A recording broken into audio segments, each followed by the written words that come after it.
Hingga akhir tahun 2023 ini, pemerintah Kota Palembang kebut perbaikan jalan rusak yang ada guna menindaklanjuti laporan dari masyarakat Kota Palembang.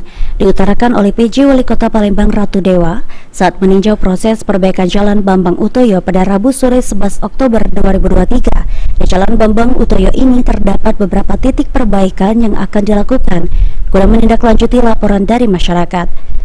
Tidak hanya Jalan Bambang Utoyo yang akan diperbaiki, namun ruas jalan lain juga akan diperbaiki, di mana untuk di Kota Palembang keseluruhan terdapat sekitar 80 titik jalan akan diperbaiki atau sepanjang 21 km.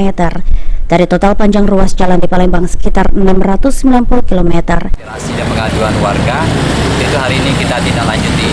Tentunya tidak hanya di sini, beberapa titik lagi terus kita sisir. Semoga paling tidak infrastruktur perkotaan untuk berkendara semakin lancar dan semakin baik. Berapa panjang ini, Pak? Ini ada 2 titik jadi. Spot-spot ya? Ya, spot-spot tertentu ya. Kalau untuk Kota Palembang, Pak, mungkin berapa, Pak, untuk pemetaan? Masih cukup banyak, lebih kurang ada 80 ya, 80 ruas titik yang harus segera kita selesaikan. Ditambahkan Ratu Dewa, perbaikan jalan sendiri dilakukan agar arus lalu lintas dapat semakin lancar. Sandi Pratama, PAL TV.